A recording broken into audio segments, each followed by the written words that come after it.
So I wanted to get you guys caught up on what E.M.D.F has been up to lately. Here's the interview with Daniel, and he's going to get us all caught up on what the band's up to. Interview number 1 on Crimson Media Radio.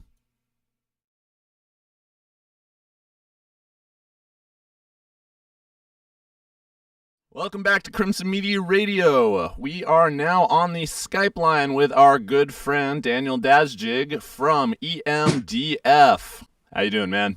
Good, man. How are you doing? Good.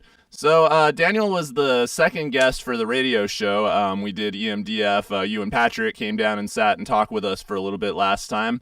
And, we showed some of your music videos. We were able to show off some of your tracks last time. It's all great stuff, but it seems like a lot more has gone on since we've talked. Hint, hint. Yeah. We had a good show with John 5. It went over really well. Like I said, it was going to be one of those shows where I wasn't sure how we were going to react with the crowd, just because I'm sure there was going to be Manson and Zombie fans, of course. But Of course. you're coming to see a guy just shred up there, so we're not a shredder kind of band. But Yeah. it went over really well. He put on an amazing show, obviously. I'm sure Yeah. you've seen it in LA. Yeah, I went to go see it at the Whiskey A Go Go, and it was just a fucking incredible show. I mean, Yeah. and the other bands that played with him were actually instrumental bands. It was just like a guitar player who was playing with a drummer, pretty much. And Okay. it was interesting, but I mean, it wasn't like the full band setup. But I was surprised at how well John Five was actually even able to pull off, like, the live band feel with himself. He had the bass player, the drummer. It was really on point. So I think that like a full band can definitely vibe in with that kind of show. Is the feel I got. Yeah, it was definitely a good show. And it was definitely really packed in Vegas, so it was like one of the bigger crowds we played in front of, which That's was good. incredible. Good. But besides that, we had a show at House of Blues a couple of days ago, which I don't want to say, to me, surprisingly went a lot better than I expected. And the only reason I say that, we played with a lot of great local bands, but they were a lot heavier than the style we played. There's our buddy's band in Psychosis. Yeah. They're actually, if people want to check out, really good European melodic death metal sounding band. And then there was like more of a death metal band. I think we talked about them in the last show, yeah. Yeah. So it's like all these like a lot heavier bands, but surprisingly after the show, I had a lot of people, more than any other time, people just coming up and saying how great we were and how they were like amazed. I was like, wow, okay. Yeah. It's very unexpected. We just got up there and played, and it was a good show. And Very good show. it connected. Yeah, I saw some clips from that online, and honestly, I think that was one of your most professional looking shows that I've seen, and that was one of the things I wanted to talk about on the show today, is the fact that, I've seen a lot of your guys' clips online anyways, and by the way, I can't wait to see you guys when you come to the Viper Room here in LA. Everybody who lives here, you better check that shit out. Go and look on their website, buy tickets, it's coming up. Yeah, but I was noticing that there really is, it seems like your shows are really taking a great uptick. You guys have like the lights, the smoke, like the stage makeup. You guys look professional when you hit the stage now. It really feels like you guys have taken it into high gear with your band. Do you feel like, all the work that you guys have put in, the footwork, is finally paying off for you guys? You can feel that in the live shows? Yeah, definitely. Also, with the lineup changes, like some of the previous videos, I'm pretty sure you've seen that there's different people, and it's like Yeah. always takes a good amount of time to find the people you're just gonna fit in well. And now I finally feel like we have the perfect band that I wanted to be in. So that helps. And then slowly, like with the smoke machines and everything, we're trying to dial everything in. And I always told everybody, I said, I feel like we're the kind of band that needs the stuff up. Like, we're not the 4 guys that get up there and we can just play. Like, Yeah, everybody can do it's that. got but production. It's got some good, sound and lights and smoke Yeah. and fog. I like when people say like you shouldn't need that kind of stuff. I'm like, that's ridiculous, because if you want to see a show, you want to see a show, like everybody can put on a CD, and like that's fine. Like you need something more live. Yeah, And absolutely. that's what like we're trying to more and more. It takes money and time, like slowly to upgrade. So it's like kind of playing like a Sims game or something where you're slowly building it up from scratch. Yeah, it's like an So RPG kind of feel. You get new items. You can't wait to try them out in the field. All that fun stuff. yeah, but you I'm were sounding saying like like a real nerd right now. no, it's all good, man. But the funny thing is, that show had so many technical difficulties in the beginning that it was ridiculous. Like my wireless didn't work, my first guitar didn't work, Your wireless microphone? my wireless for my guitar didn't Oh, work. gotcha. Oh, Uh, that's a tough one. at the end of our one of our songs, our drummer's bass pedal broke, like the What? metal piece broke off. So luckily they had a spare to replace, but Yeah, you're everybody was lucky like, when you get spares when you're playing a live show. I've broken like strings on guitars, or even I broke the headstock on my guitar before one show, and I was just begging everyone to let me use their Les Pauls, and they were like, "Nah, bro." "You might break mine." Yeah, exactly. They saw how I treated my own gear, so obviously, how would I treat theirs? But anyways, I digest. Go ahead. And like it went over great. Like with it's funny. People tell us like when we had another issue at one of our previous shows, like you guys do a really professional job, not like not getting mad or something. I'm like, well, it's a show. Like Yeah. you try to do your best and move on, and hopefully finish the set. And we got to play all of our songs, and like I said, had a great response. So it's like one of those moments after a show where you realize like I feel like I'm doing something right. Yeah, So yeah. it's like sometimes you have doubts, but this definitely was like one of those things where it's like, no, we're doing what we need to be doing, and Yeah, that's a great positive attitude to have. Like one of the things I'm talking about on this week's show is the power of positivity, and I don't mean to sound like a fucking hippie or anything like that. But like honestly, like one of the things I've noticed is like, if you're like dealing in a tough scene where people have a lot of like technical errors, things are obviously going to go wrong in the live environment. I mean, it's gone wrong in the show a few times even. But like one of the things is just like you want to be that guy who people want to be around. You want to be able to put out that energy that will make you more of a conducive personality to work with. Nobody wants to work with that asshole who's always like, just like bummed out about everything, getting constantly downtrodden, just like, bro, I can't believe that went that way. This sucks. Who wants to hang out with that guy? right, right, You gotta have a lot of positivity, and it's not just like the hippie, like, like you get out what you put in. It's like literally like, people want to be around that guy who has that attitude, has that can do kind of like, let's make this work no matter what kind of thing. And that's yeah. really good that, you're learning to get up on stage, your guitar fails.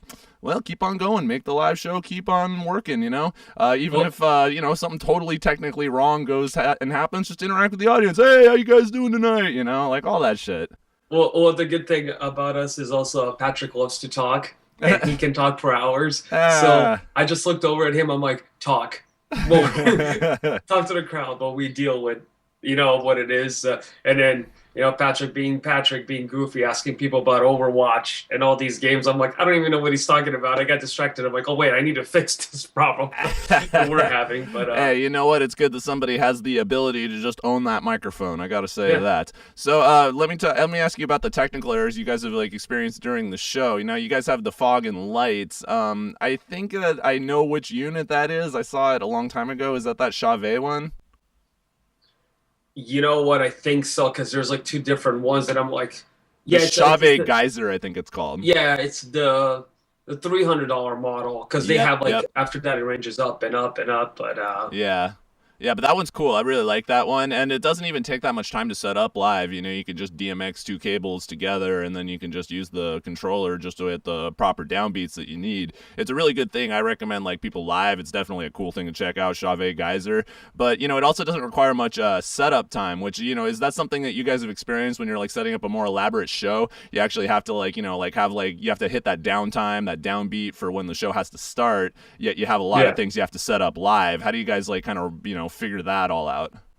well, this show was a little more like the timing was a little rough because there was about six bands and the setup time I think was about 10 minutes. Sure. So it was like, well, if we can, I just rushed over, put the smoke machines there real quick, and then take care of the guitar. Like sometimes we talked about, I said, you know what, I'd rather have a good sound and be set up well and sacrifice one song that Yep. we don't play, but still be able to put on a show. Because if we can put on a great show and play five songs instead of six, I'd rather do that Yeah. than play six songs and then not put on as good of a show with all the stuff that we need to set up. Right. Yeah, I've had So that. I've had that problem just even setting up the DAW or the tracks in the background where I went over time a little bit. The sound guy's like, "Hey, yeah, what are you guys doing?" And that's that's always my stressful moment is when it comes to the backing tracks. yeah, yeah. And I was about to ask, you guys, you pretty much set that up through. It looks like the drummer has like most of the back line going throughout the show, right? Yeah, yeah, it's just iPod through a mixer and Yeah, It's left, all right, that's it. right. Yeah, exactly. Yep. Click track, back and track, Yep. and that's it. I know that game, yeah, and honestly, that's even though that sounds like a super simple setup, it's still kind of stressful because like there's volume levels, there's just like even cabling that's that small can like go wrong occasionally. You can deal with wiring issues and stuff, and that's pretty much your whole show in a way. I mean, if something that's just small like that goes wrong, your whole sound's gonna be different. Have you ever had anything like that where it's just like the whole sound just like shit out on you, and you're just like, all right, show must go on? Well, we had an issue before with our old mixer where we weren't able to use a click track at all. So it was just backing tracks. So I Right. don't even know how Walter, our drummer, was even able to play because, I mean, just imagine listening to a bunch of weird keyboards that you got to follow for 6 songs with no click or no nothing. Yeah. But like this last show, we completely forgot because he never uses a monitor behind him Oh, because okay. he doesn't need it. Yeah. So all of a sudden he's like, "Yeah, I was playing and the kick drum was turned up so high and everything else," and he's like, I'm not used to hearing any of this while I play, so it's like trying to listen to something completely different than what you're used to, Yeah, and so you also got all those loud noises that are kind of stressing you out in a way, It's just like yeah. blaring at you. You're not used to it. It's like a herd of elephants is coming at you or something. I'm just glad I'm not a drummer like that. It's like I don't know. I like the feel of the live environment while I'm playing. So it's like for me to have to like focus too much on what's in my ear as Yeah. far as like a click and a backing. I don't know. That's not something I would enjoy. I would need at least like one ear open to Yeah. the crowd and to the band. I've always thought it's kind of like being the conductor, It's kind of like, you instead of the fucking, I don't know what that thing is called, but Some magic stick. the conductor magic stick, exactly. As a matter of fact, I got one of those right here, the conductor magic stick. This is Voldemort's wand, by the way. I show this off every week on the show.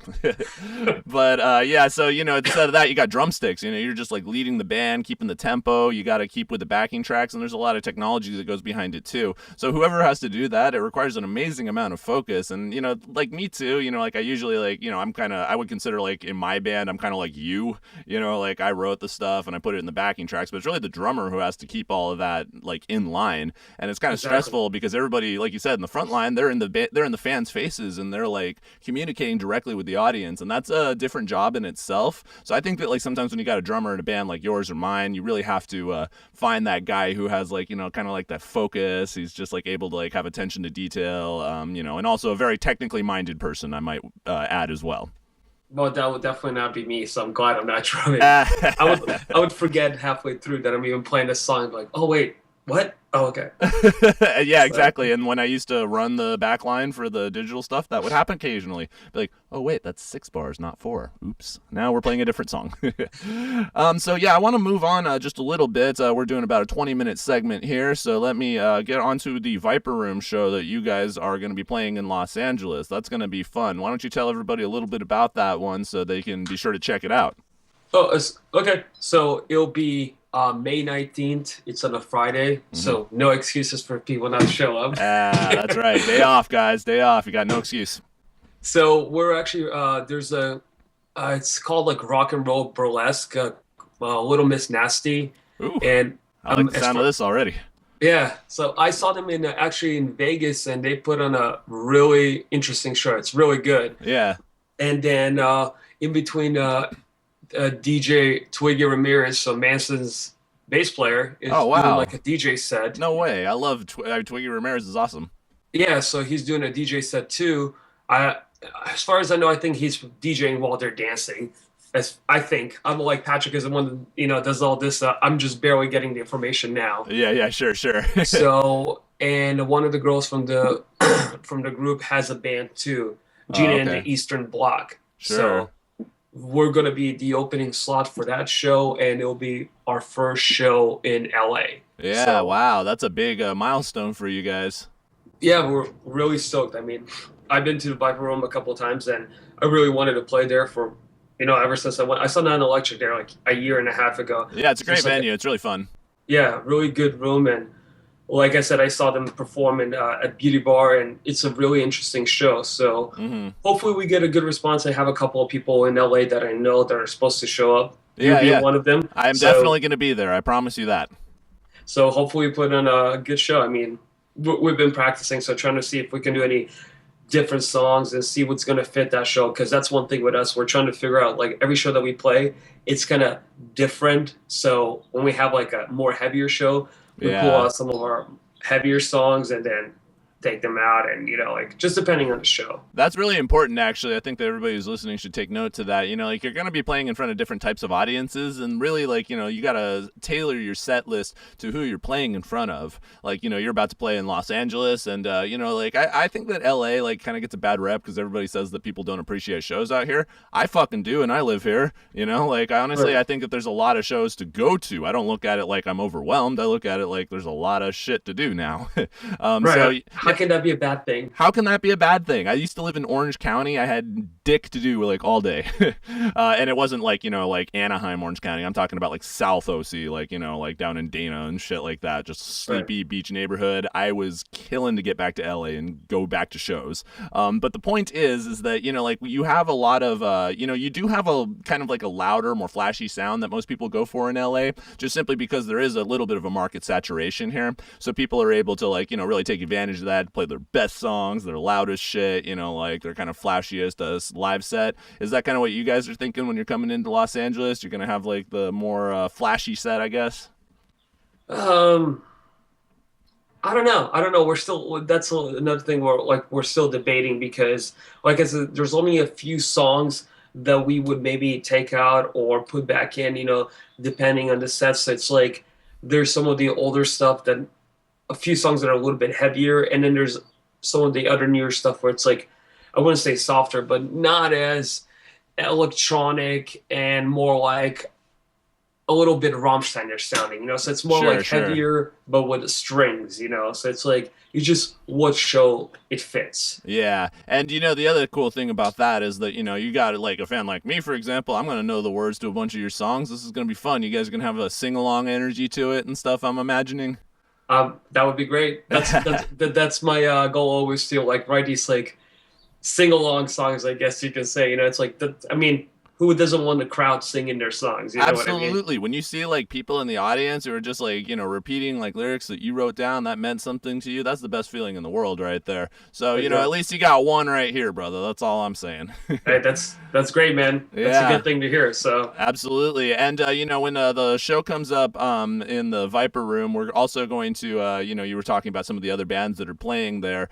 You guys are actually going to go down at what time?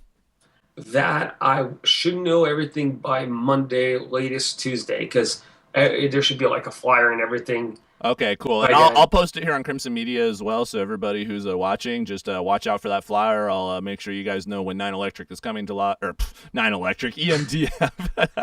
Listen to me, dude. I'm just talking about like all the electronic, but the electronic bands. We all kind of like have a place in the same animal kingdom, I guess. Right, right, Yeah, dude. yeah. I just woke up, so Yeah, exactly. 12 a.m. Or 12 p.m. What the hell's wrong with me? Anyways, so yeah, we're gonna go ahead and post that flyer, and we'll make sure we get that. I think that we even have a clip from the House of Blues show that you guys played recently, right? yes, I will be sending that your way. Oh, If all the app and stuff on my phone goes through, then I will be sending you actually a new track called "No Pain" that we did. We haven't recorded it yet, but it's from the live show, and it seems to be a lot of people's favorite track that we've done so far. So so that's the track that's been getting the most attention. That's awesome. yeah, Very love it. good. It has a intro to Equilibrium from Christian Bale. Oh So wow, that's yeah, awesome. I put it in. It's pretty much a song about if you can take a drug to feel no pain, would you do it? And it's like definitely yeah, to lose all emotion towards everything. So Yeah, but I mean, then again, you also see Christian Bale like watching, silently as a bunch of puppies got shot up in that movie and stuff like that too. I mean, I guess if not feeling anything, if you had to see something like that, is probably not a bad thing. But that's an interesting subject for a movie. That was one of my or interesting subject for a song. That was one of my favorite movies back in the day. And Christian Bale, that dude's badass. Even if he yeah, flips out at a PA every now and then, he's it was definitely a before he was badass. looking for Rachel. Yeah. American Psycho, my favorite movie of all time, I swear. That's an amazing movie. Yeah. Yes, it is. Yes, it is. All right, cool. We're going to be playing that track from the House of Blues show. You guys can go and check them out at the Viper Room. We're going to be putting up the flyer with all the details on that very soon. And yeah, Daniel, thank you for spending 20 minutes chatting with us today. Glad to get the updates. And check out E.M.D.F on Facebook and on YouTube because they have a great YouTube channel as well. Daniel, thanks for joining us. Thank you again, man. All right, have a good one, man. You too. New song. It's just called No Pain.